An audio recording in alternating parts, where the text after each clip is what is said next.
primer caso de coronavirus en Colombia. La ley de inteligencia. Asesinato sistemático de líderes sociales. Aislamiento preventivo obligatorio.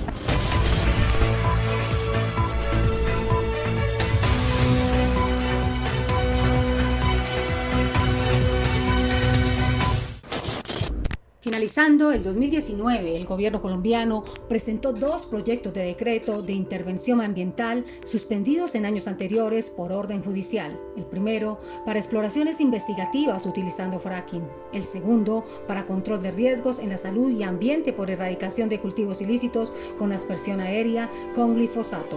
Ambos con plazo hasta enero del 2020 para que los ciudadanos presentaran reparos. En abril del 2020, un grupo de empresarios sugirieron al presidente de la República simplificar los trámites de consulta previa y licencias ambientales. Antes, el Ministerio del Interior había emitido una circular sobre virtualización de procesos para la legalización de la consulta previa.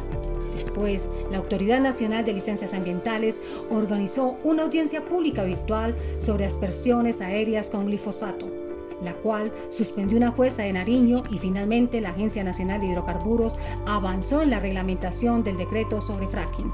Al respecto, se pronuncia el profesor Gregorio Mesa, director del Grupo de Derechos Colectivos y Ambientales GICA.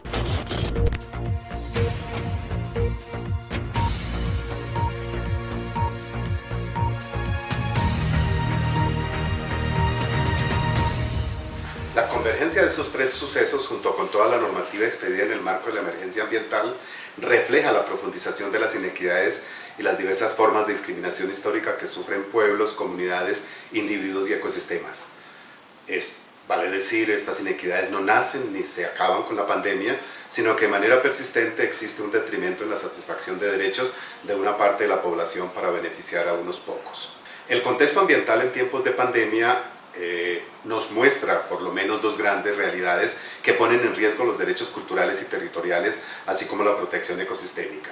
En primer lugar, el contexto ecosistémico nos precisa cómo en los territorios, los ecosistemas, persiste la destrucción de la diversidad biológica y la mercantilización generalizada de la naturaleza, afectando espacios esenciales para la pervivencia de la vida humana y de otras especies. De otra parte, en el contexto social, se caracteriza por procesos de profundización de la privatización de los derechos y servicios sociales, y como consecuencia hay un grave detrimento de lo público, lo común y lo colectivo.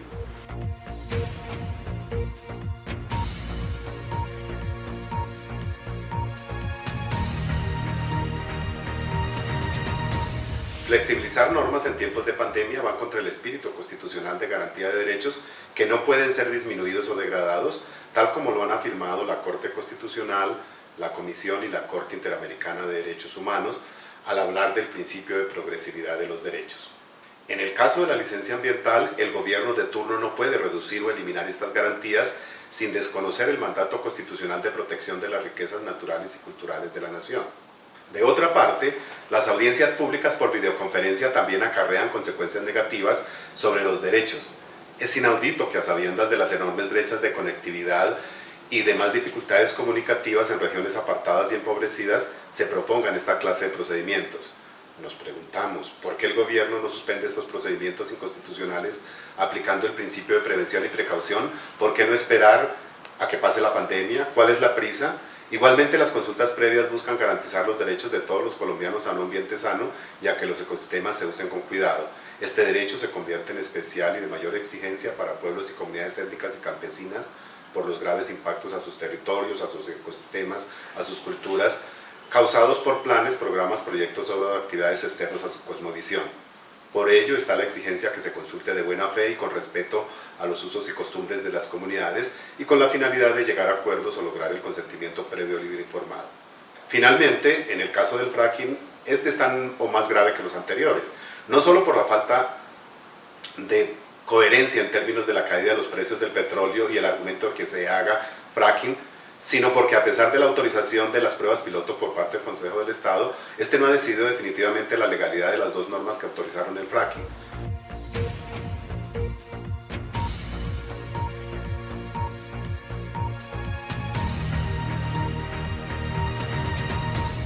En primer lugar, creemos que el Estado debe proteger a sus habitantes a los pueblos y comunidades en los territorios. Una vez estén garantizados sus derechos, luego sí pensar en intereses y gabelas a las empresas.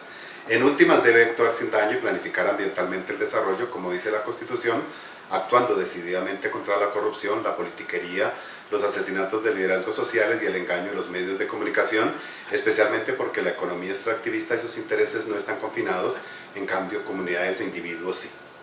En segundo lugar, creemos que para garantizar derechos el Gobierno Nacional debe cumplir con sus obligaciones, elevando el estándar ambiental de protección y actuar de buena fe. Por ejemplo, frente a las fumigaciones con glifosato hay múltiples alternativas, empezando por la sustitución manual y el apoyo a procesos productivos a la agricultura tradicional. En tercer lugar, creemos que el Congreso debe hacer control político de verdad. Los jueces, empezando por la Corte Constitucional, deben acelerar sus decisiones sobre constitucionalidad y legalidad de las normas de excepción.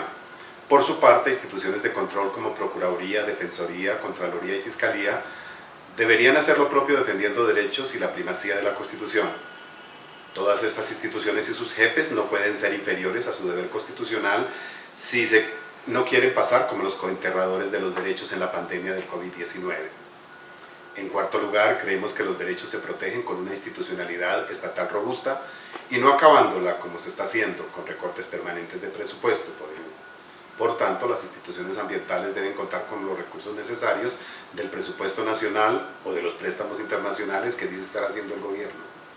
En quinto lugar, creemos que quedan las denuncias nacionales e internacionales, incluidas las alertas tempranas ambientales, frente a todos esos atropellos que estas normas generan. Se debe continuar con las acciones jurídicas en las cuales tanto la facultad como la universidad contribuyen. Por último, incluso en el confinamiento nos queda la movilización para que los deberes y obligaciones del Estado colombiano se cumplan.